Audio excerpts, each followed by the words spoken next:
Today, Mr. Lim will recommend you a strategy to prepare you for the N levels.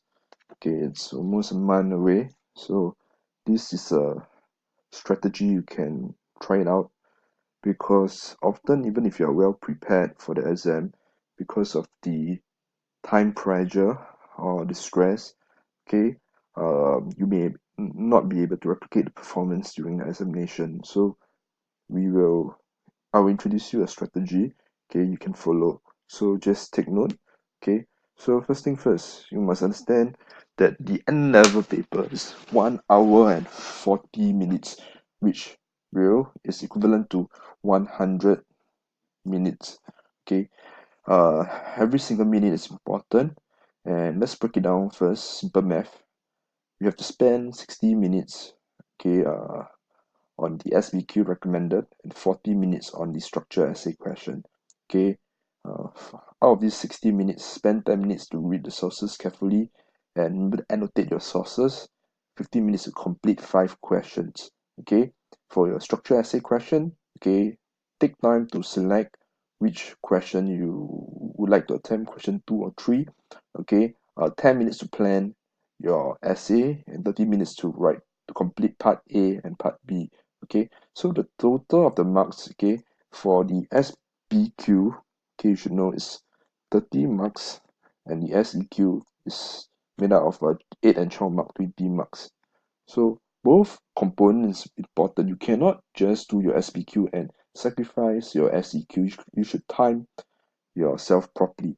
Okay, so in the instance, the SBQ is made out of 5 questions. Okay, there's your inference with purpose, reliability, surprise, utility, comparison, maybe hybrid question, and finally your evaluation question. So certain questions will take more time to complete. For example, your evaluation question, the last question, uh, do all the sources agree or disagree, will take more time. However, questions like the inference or simple inference or inference with purpose require shorter time. So give yourself an average of 10 minutes per question up to 50 minutes for all 5 questions. Okay. So in your structure essay question, okay, a lot of you like to do your SEQ first. Alright. I do not recommend that because after completing your SEQ, you'll be very drained and you tend to misread the sources. So I would prefer if you do your SBQ first. However, this is not to say that you do not select your SEQ question first. My recommendation after you receive a paper, okay, you can take a look at for example, this is the Bedok South paper 2017 prelim which I've issued out. Okay, it's in the revision package. Okay, my recommendation is once you receive the paper, look at the SEQ component. Select, for example, question 2, Stalin Soviet Union, and question 3, Cold War. I'll select question 2, Stalin Soviet Union, and very quickly, do not complete the paper first. Do not complete the SEQ, but rather write down points that you are afraid that you may forget later. For example, this question: explain how each of the following factors helped Stalin to achieve total control of USSR. Okay, so we talk about propaganda and fear. So immediately when propaganda comes to picture, you talk about a cult of personality, how Stalin used posters and films to get support from the people, and fear using great terror to force people to admit crimes if they did not commit. So quickly jot down the points that you may forget on the question paper. So after you complete your SBQ, okay, come back to your SEQ and just connect all the points together. Okay. So again, don't do your SEQ first. Okay, you can write down the points on the question paper, but do not uh, do your SEQ first because you may be very drained and end up misreading the sources. The moment you misread your SBQ, you'll get L1, 1, or even 0 marks. So it's not worth it. Okay, so back to the SBQ.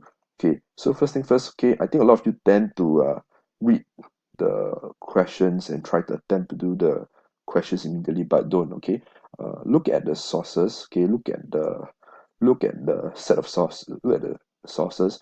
Okay, the inquiry question, okay, will give you a hint what will the set of sources be about. For example, the inquiry question is: did the Germans benefit under Hitler's rule? So immediately this will be under Hitler's impact on Germany. So Hitler's rise to power, the Weimar government, Great Depression will be all before this topic. Hitler is a very big chapter. Okay, you study the rise of Hitler and also the impact of Hitler's rule. So the set of SPQ is solely on the impact of Hitler's rule. So do take note, all your questions will ask about the impact of Hitler's rule. So read the background information. They will tell you a hint. So Hitler became chancellor in 1933. Okay, took measures enabling Act, one party rule. Okay, this is all his political impact. So he was quick to implement various political, social, economic and social policies. So immediately this will give you a hint what the sources will be about. Okay, so study sources to find out if German people benefited under Hitler's rule. Okay, so highlight this. Okay, so immediately I said already. So each of the source will either show whether the German benefited or do not benefit under Hitler's rule. Okay, so first thing first is a very simple propaganda photograph. Okay, how we know it's a propaganda? Okay, it's a Nazi photograph. Okay, so you have to annotate it. Okay, probably produced by Nazi party. Okay, all right, so this is how you annotate. Then after that, okay, describe the photo. You see that, okay, this is Hitler. Okay, he's inspecting the Nazi youth. They're all, okay, saluting him. Okay, so write down at the background, okay, what are they doing, and um, jot down some keynotes that this is a propaganda material to show Hitler was a great leader. Okay, so take note, it's 1936, as I mentioned. This is after Hitler took over Germany, after he became the Führer, okay, of Germany. Okay, so this will clearly show that the people benefited under Hitler's rule. Okay, don't be so quick to jump to that this is to brainwash people, but rather look it at the first level, that how, okay, people look up to Hitler and people, okay, seems to benefit under his rule because they look very happy and excited, okay, over his leadership. Okay, so next, then you look at the next source. Okay, annotate it also. Okay, this is a poster of Hitler's 10th anniversary in power, published in 1943. Okay, 43 gives you a hint that, okay, 2 years later, okay, very shortly, okay, uh very shortly this was the end of the war and the Nazi was removed from power. So this is okay, a political cartoon. Hitler's 10 years jubilee, 1933 to 1943. We see many skulls at the background. Hitler looking very tired, and there's a um, wearing a cap, okay, a skull symbolizing death. So it shows that Hitler left behind a trail of death and destruction. So annotate the source, okay, and see, give me Germany for 10 years and we'll see what I'll make out of it. Okay, so it shows that Hitler, under Hitler's rule, people suffered very, very badly. Okay, so clearly this shows that Hitler's rule did not benefit the people. So do it for the same for all the sources. Okay, so we look at, okay, just jump to source D, same thing. You know, it's a Jewish scientist, a big hint. The Jews suffered under Hitler's rule. Okay, under his social impact, the Holocaust. Okay, and it source of careless whisper spoken to a stranger might mean house arrest, okay, such as arrest or even a concentration camp. All these are negative impact. Okay, so we annotate the source. Okay, and this is how we actually dissect the sources. Okay, uh, do it for every single source. Then after that, when you go back to the question later, okay, what is the message of source? Immediately you can tell me, okay, or because you annotated the source already, okay, you can answer, okay, the message of source is to show that Hitler was a great leader and people respected him.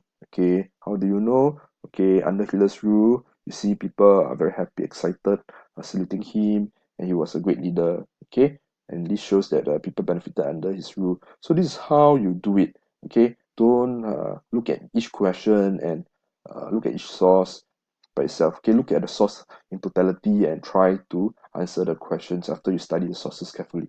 All right, so this is just a hint for you to help you prepare for the N levels. Okay, all right, hope you will try to follow my advice. Okay, all the best for your examination.